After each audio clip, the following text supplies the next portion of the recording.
What's up, tribe? How you guys doing? This is going to be your review for RuPaul's Drag Race Season 13, Episode 3. And guess what? We are in the third episode, and guess what? Ain't nobody been eliminated yet. Oh my gosh. So, we start this episode off. We've got the pork chop ladies, okay? The pork chop ladies, you remember the first eliminated workroom. And of course, they are like, listen, we were given a second chance. We have a fire under our bellies. We are here for all of it. Now, what they don't know is they still don't know that Elliot is still in the competition. That will be interesting next week. Okay, so basically, this episode is pretty much the same as the last episode. The ladies are going to do a runway, and then they're going to all have to do their own verse and choreography for a RuPaul song. This time it's going to be Phenomenon from the soundtrack of the Vegas show, which I'm still trying to get to. Is Vegas open back up yet? Let a sister know. And so we're going to go through that. This week's guest judge is Nicole Byers. So, we start off, their fashion show is a Lady and the Vamp. So the first look is Lady. Everything is all a lady. Now the big thing is while they're in the workroom, Miss Hall, Kamora Hall, right? She doesn't know how to do her makeup in the time period that they have allotted them. And even Denali says, hey, that's the big joke up in Chicago where where they work the same clubs and stuff, is that, if they have to be on stage at 10, she starts doing her makeup after lunch. And Kamora was like, I just take my time and I have a process and I just don't know how to do it in this. And she is from the beginning thrown off because she's already in her head about how am I going to get this done. Now, when it's time for the runway, she is not ready. And they make a big deal about it. They let us know that when the ladies are waiting, Ru and the judges are waiting, and they're waiting for Kamora Hall. She is not dressed. She is not ready. And this is how I know that she really wasn't ready, that this wasn't like, well, it still could have been production, but they sold it. Because when you write down the ladies' names, this is what I found out last week, right? Taking my notes. They come out in the same order, not only for both runways, but also, when they do the runway at the end of the show, they came out in the same order. But in this one, Kamora was last with the first fashion show, Lady in the Vamp, the lady part. And then in the Vamp, she came out next to last. And then when it was time for them to do their final runway at the end of the episode, she was in a different order. So I was like, yes, Kamora, you were wrong. You were out of order, hunty. You were out of order. So let's get through it. Let's get to this fashion show. First out is Denali. Denali has this blue, like, baby doll type dress. It was cute, right? I thought it was cute. She's got this yellow hair thing going. Cute. Joey J. I liked Joey J's vamp. I thought Joey J's look, it was lady. It wasn't vamp. It would have, for me, y'all, it would have blended really well with last week's day look, because it was a day look. She had the little faux fur vest. She's got the boots all the way up, honey. She was selling it. I loved it. I liked the look. Rosé had this whole paper doll, like, color pop thing working, and it was really cute. She was carrying a bag that was a big R, and then on the back of her butt, it was the O-S-E with the accent, and she put the R there, honey, and spelled out her name. It was cute. I thought it was cute. Now, Rosé still ain't my favorite, but I did like that look. I don't know what it is about Rosé, y'all. Don't ask me, because I don't know yet, but it's just something about her. Something about her I ain't crazy about. But moving on. She may end up being my favorite by the end, child. Y'all know how this stuff goes. Next is Tanisha Iman. Listen, let me tell you Tanisha Iman's look. It was this pink or fuchsia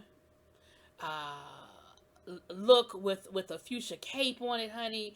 It looked very Diane Carroll has invited you over for drinks. Okay, it looks like something that Dominique Devereaux would answer the door in when she invited you over for her caviar and champagne. Okay, I liked it. It was very regal. It was I liked it. I did. It was very lady. Very lady. Okay. Utica. Utica had, listen, I like Utica. I really like Utica, y'all. Utica is so far so good. I'm loving her. She had this whole like mod dress with just balls all over it. Just balls. The whole thing had this whole ball thing working. And it was cute. And she sold it. And she was quirky. And she was silly. But she sold it. And then Miss Kamora Hall came out, honey. Miss Kamora Hall looked like she was on her way to have tea with the queen. She had this white suit with the white hat and the little teacup, and it was cute. I don't know if it was worth waiting for cute, but it was cute. Okay, it was cute. So then for the vamp challenge, we have Denali. Denali comes out with this sheer crepe thing working. I liked it. I was here for it. It was cute. Joey J had a black bodysuit with like the chain thing working. Listen what I'm going to say about that. It's just not, it wasn't new. It wasn't something I've never seen before. It wasn't something that made me be like, oh.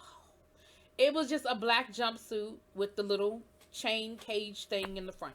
It just, okay, you know. And Joey is showing us the whole I don't wear wig thing this episode. Remember her entrance look, she had on a wig, and everybody was like, but she said she doesn't wear wigs, and then we have wigs. Well, we didn't get no wigs this episode. We had 1, 2, 3, 4 looks, and she didn't give us no wig, okay? And the judges noticed. We'll get to that. So, Rose had this black and red thing working with this whole headpiece. It was different. It was a looker. It made you look. It made you do a double take, like a okay, okay, I see you. It was like that. It was one of those, right? Okay. Utica, I loved her look. Utica looked like she walked right out of the movie Witches. It was very familiar of the Bette Midler. It had the red, it's got the collar, the high collar, and I loved it. I loved her look. I thought her look was absolutely gorgeous. Kamora had on a black suit. She put red hair on this time. It was nice and it was cute. And again, it was very regal looking. But it was very, very similar to what it just looked like. I mean, it wasn't the exact same thing, but it almost just looked like the black version of the white suit to me. Y'all know what I'm saying? Like, again, it was a nice black suit, and it looked nice on her. But, okay. So, they had to, they do the runway and everything, and when they're getting, de-dragged, Tanisha Iman sort of gave them her history, and she's like, listen, I'm 49 years old. I have this dynasty. I don't just have a house, honey. I have a dynasty, okay? And some of my drag children have done some great things, and of course we find out, they find out that her drag daughter was it Sandy Iman that came from the ceiling in the Wonder Woman outfit to the split. That video was iconic. If you've watched drag, you've seen that clip. And when they found out that was her daughter, they were just like, it was like, what? And she was saying, listen, I got biological children older than y'all, okay? And they were like, you got biological children? She was like, I got 3. And so, of course, they are now, and she has immediately become the mother of the workroom. But I'm a little nervous about that because I think, and the judges brought this up as well, I think you're being a little too nice. You're still in the competition. I know you have a very nurturing spirit. That is what you do. But and I know because you've done 5,672 pageants. So you understand what you're doing. You understand where you are. So I'm going to need you to, but she said she got it. She said she got it, hunty. So Rue comes in the workroom and lets them know that they are going to be doing original music along with original verse and doing the choreography for Phenomena. Same thing we saw last week. So the ladies are speaking about, and again, we didn't see them actually laying their tracks, but we know Rose can sing. So she was like, yeah, I'm going to sing. Okay, that's what I'm going to do. And for the most part, everybody else was like, well, I'm going to rap, I'm going to rap, I'm going to rap, I'm going to rap. So then we get to this choreography thing. Now, Tanisha Iman did the same thing that Elliot did last week. Tanisha Iman was like, I'm just going to sit back and see how this works out. And so we had Utica, Rose, and Joey J all talking about, yes, I do this and I do that. Yes, I'm a I do choreography. I do choreography. I do choreography. I am a choreographer. That is what I do. That is what I do. That is what I do too. And so they all are like excited about this choreography. Now, Kamora told them from the go, I can't dance. I can't dance. I can't dance. And I think when people tell you something, you overestimate what they said. When she said she can't dance, I think y'all should have believed her. Because they got ready to do that choreography, y'all, and Kamora couldn't do an 8 count, okay? But it wasn't all her fault. Part of it is that you had 3 cooks in one kitchen, and all of the cooks were trying to outdo the other cook to prove that they knew how to do it better. So instead of everybody just making a simple ass damn yellow cake with a little bit of I was gonna say dressing, with a little bit of icing on it, and maybe a flower or two. Now you don't went from a basic yellow cake to a birthday cake to a wedding cake to a 10-tier wedding cake for the queen. Everybody wanted to outdo the last person, and so instead of just doing a boom bop bop, now we got to do a boom bop bit bat bam and a boom bop bop bop bop bop boom boom, and now we're gonna do it in a split. And Tanisha Iman was on that stage looking at them like, y'all doing a lot. And it was funny because she did the exact same thing Elliot did. She held her tongue as long as she... Oh, did I not tell y'all Tanisha Iman's look? I missed it. Tanisha Iman's look, she did this vamp, very Elvira vamp, but her costume was made of hair as well as her wig. I'm sorry, I missed her whole look, and it was one of my favorites. I think somehow my eyes jumped right over her. So, she held on as long as she could, and then finally she was like, okay, listen, how about we do this, that, and boom, bam. And then we do this, and then boom, bam. And then if we do this, and this, bam. And they were all like, okay. If you want to do it that way. And, I feel like she took over. She wasn't rude about it. She wasn't disrespectful, and she let everybody keep their dignity. There's a way that you can let somebody know that they're wrong without saying, you're wrong, right? Like, there's a way that you can finesse a situation, and I feel like Tanisha Iman did a good job. Just like I feel like Elliot did a good job last week of, I'm not going to overstep, I'm not going to put too much out there, but I ain't going to go out here looking like no damn fool either. And I feel like Tanisha Iman did that. And so, they came out and they did their performance. Now, I'm going to be honest with you, I was not as impressed with the verses on this remake as I was last week. Kamora's was horrible. I could only imagine what her recording session was like. Of course, Rose thought that she was singing the Star Spangled Banner at the Super Bowl, Their outfits were okay, I liked Joey J. She had like a whole fatigue a leotard thing working, and Joey J definitely stole the show. She did a good job. Denali did a good job because of course Denali did the split, and it was cool. Tanisha Iman did a good job, but I agree with the judges. They felt like Tanisha Iman held back, that she did not put herself out there like as much as she could have in the performance. But honestly, I don't know. The performance was okay. It was you know what I mean? It was okay. It was okay. So then we get to the runway, and the runway is sheer, right? We have sheer. So Denali came out in this purple tulle. I wasn't crazy about it. I felt like she borrowed what was left over from Candy's outfit from last week. It was okay. It just didn't do a lot for me. Joey J had this fringe black outfit thing working. Again, it was okay. It was okay,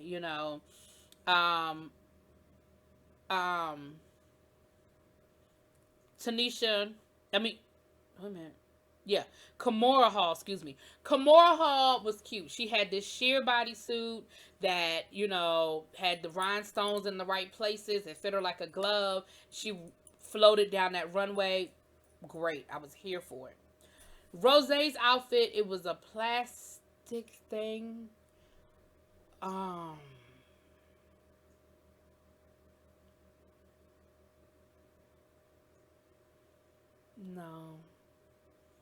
It didn't do it for me. Mm-mm. The showstopper was Tanisha Iman. Okay, and she came down that runway as the pageant queen that she is. She had this gold gown with this big bow, and it was a bustle at the waist, and she had the wig. Baby, she wore that thing. Like, you saw every bit of the pageant queen that she is. Okay, she did that. Absolutely, I was here for it. Everybody went up for that dress. I mean, the judges went up for that dress. It was everything. It was everything. Utica gave me a very Stevie Nicks black with the scarves, and she did the whole thing. And I was here for it. I like Utica. I like Utica. I do. And I was here for it. So, it was just, again, it was the same as last week, where the critiques were pretty positive and helpful. They weren't, I don't think they were mean or vicious. I think they were pretty positive. Ross called Rose's dress crafty, which he said he got in trouble last year for using the word crafty. But I was like, when you make a dress out of a plastic and it's not an untraditional materials challenge, I don't know what else to call it. I don't know what else to call that. They were here for Utica. They got into a conversation with Utica about her religion and stuff, which, okay, yeah, all right. Of course, like I said, they loved Tanisha's dress. They spoke a lot, but and their critique again was that she just did not come alive as much as they thought she would in that performance. And she said that she did feel like she sort of held back because, you know, she was being a team player, and that she sort of did her thing when it was time to do her thing, but she didn't want to overshine anybody as they were doing their thing. Girl, you in a competition, you better do it. The judges kind of had something to say about Joey J and the non-wig thing. So I think, you know, listen to the critiques. That's all I'm gonna say. Listen to the critiques, honey.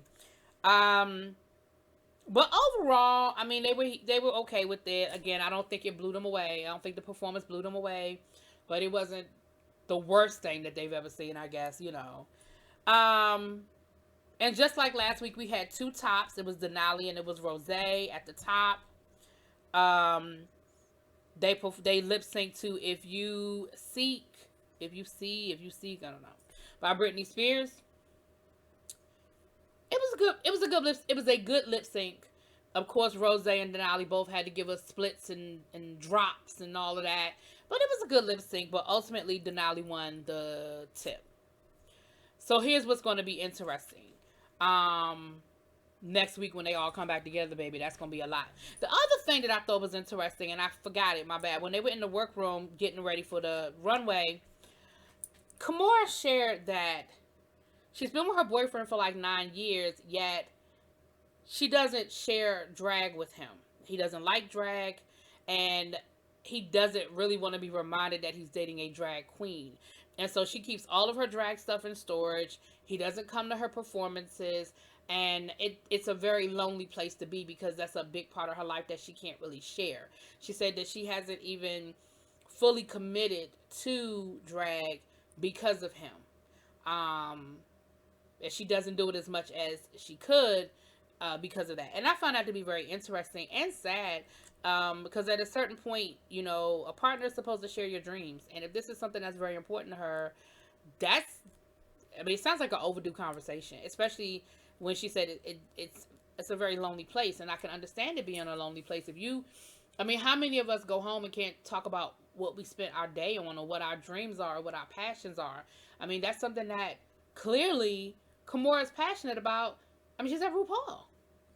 You know, this is clearly something. So I found that to be interesting, and it'll be interesting to see how that plays out.